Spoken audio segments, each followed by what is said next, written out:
But here's my pitch.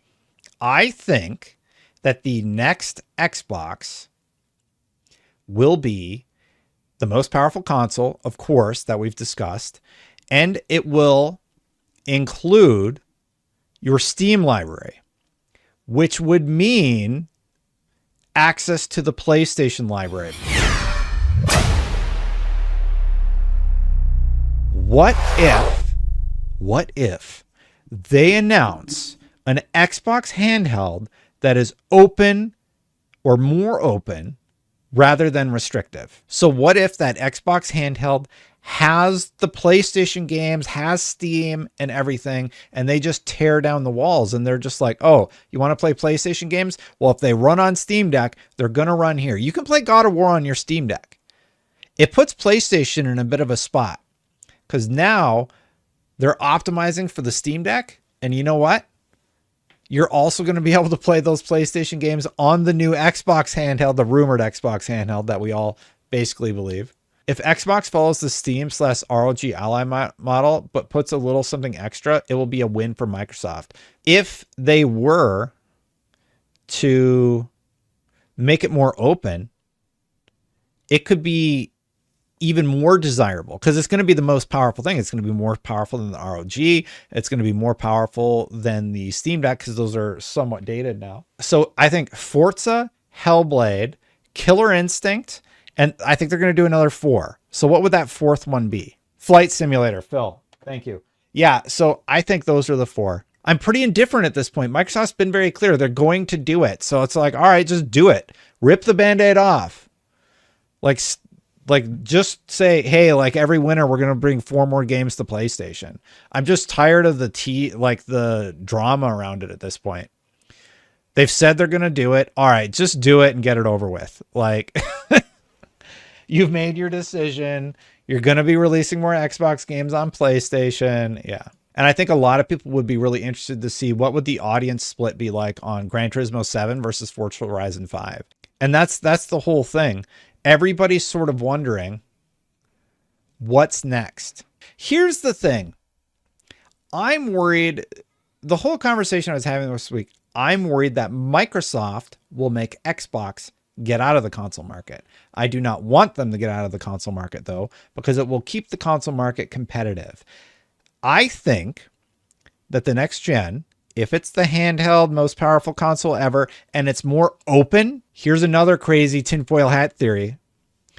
What if the next most powerful piece of hardware ever, because I was watching the Boomstick who was giving me a hard time. He's just saying like, oh, it's revolutionary and all that. I'm like, but well, like you don't have any basis on that. So like, what would make the next gen Xbox revolutionary, right? Like what would make it get super compelling to consumers?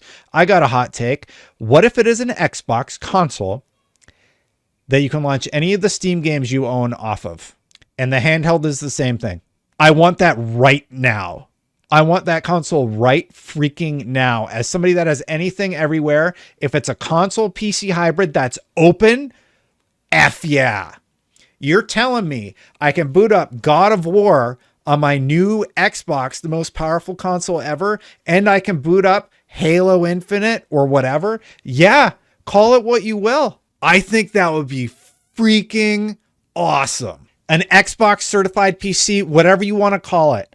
If it's an Xbox console and you can have your Steam store on it, can PlayStation even stop that? They can't because they want the money. So now Xbox has torn down the barriers that they said they were going to. Sure, PlayStation has their timed exclusives. They can actually steal away the market share. Is this what Phil Spencer meant when he said, I can see it? I would be so freaking hyped for that thing. That's how Xbox could win. Will it happen? Like, I'm just pie in the skying y'all right now. I'm just saying, like, I think that would be massive for them. Xbox is like, hey, we lost the console war. So we called up our buddies at Steam. They're putting all the Activision games on Steam. Of course, BNet's still going to be around. Like, they're not going to get rid of BNet. But what if that were to transpire? It was more of a PC box as opposed to an Xbox. That would be hype. And that's how they could win. hey, you can buy a $600 PlayStation 5 to get all the exclusives like 2 years early, or just buy the new Xbox in 2026. Oh, they're launching a PlayStation 5 Pro for GTA 6. Well, we managed to get our new most powerful Xbox out in the same time. And guess what? You get all the PlayStation games on there. You can play The Last of Us. You can play God of War. You can play God of War Ragnarok. You can play Ghost of Tsushima. You can play Concord. Like, you can play whatever PlayStation game that's coming day and date. I was just thinking about it. I'm like, that would change the tide. Because Satya Nadella during the were they tipping their hat during the FTC trial? Oh, I don't really like console exclusives.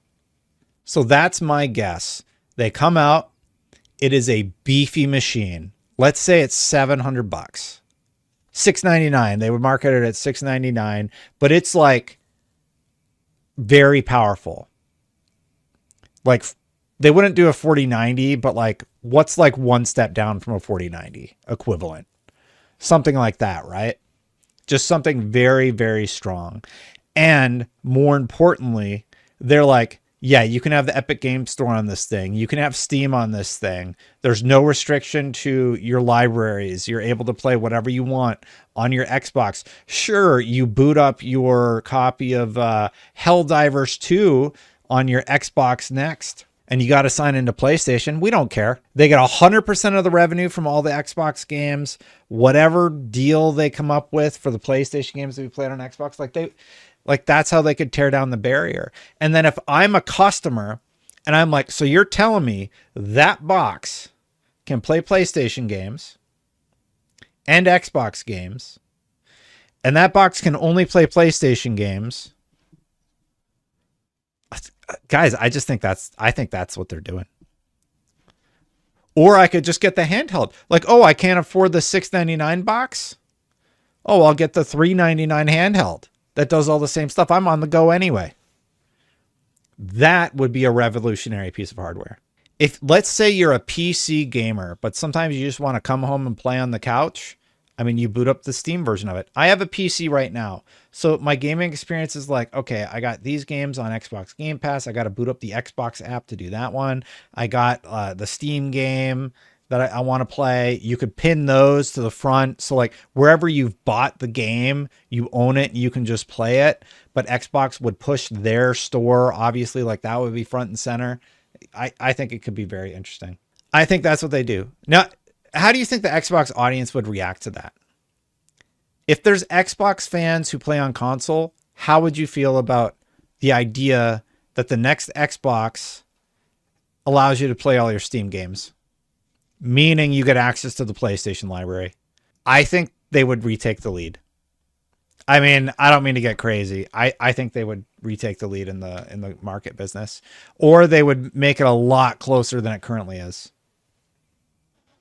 You get your whole Xbox library. You get the Steam library. You get the Epic Games library. Yeah, maybe that's what Phil's been talking about, when he said, "I can see it." Maybe that's why they're bringing their games to PlayStation, because they're like, it's not going to frickin' matter in 4 years. That's a scenario I could see them dominating. This would require, Gerald, it's basically a PC. That's all consoles are anyway. So they wouldn't be able to block you from playing your game from your Steam library. You purchased it. I don't think they would be able to control that. Yeah, so you get a box, you get access to Game Pass, you get access to like the best PlayStation games. Granted, some of them will be like a year later. Like that would be very exciting, I think, from almost every perspective. So they put out this console marketed at $699. They have a handheld. They marketed around $399. I think that would turn the tide of the whole industry potentially, like the whole console market.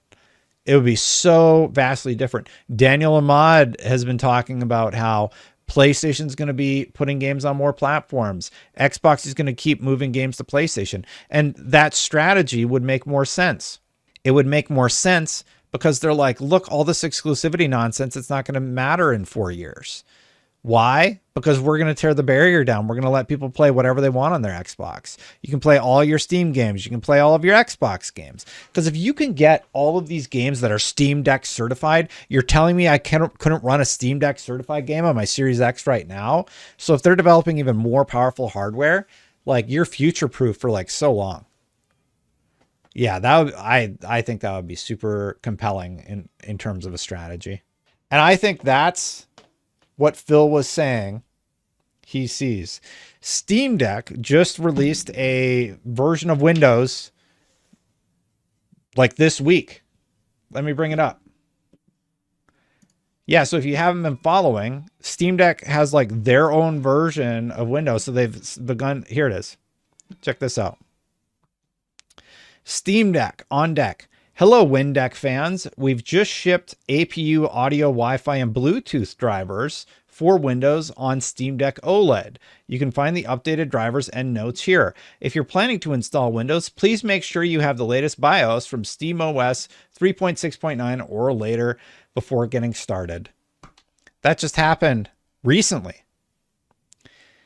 Why do you think it was so important for them to make sure that the Steam Deck could handle Windows? I feel like there's a lot of stuff converging right now in terms of what's going on in the market that just paints a clearer and clearer picture that something is going on with Steam and Xbox, and that potentially Xbox could be setting up a future where they have torn down the exclusivity barriers in a way that I don't think PlayStation would do. And PlayStation's not going to go backwards. They're not going to just like stop releasing stuff on PC because of this. I think attempting to consolidate the method by which you can access your digital libraries would be very pro-consumer. I am for it. Absolutely agree with you, nerds and other legends. It makes too much sense, especially when you have the CEO of Microsoft saying, I do not like exclusives. Hey, thank you for watching. If you like my stream, hit that subscribe button, hit that bell to know when I go live. Thank you so much to everybody who joined or participated in today's show. If you want to become a member, bunch of new members today. We got 10 gifted members from Aries. Thank you so much. I do appreciate all the members on the channel very much. If you want to see my last video, check this one out. And don't forget to hit that subscribe button, hit that bell. I'll see you for the next one. Bye for now, everybody.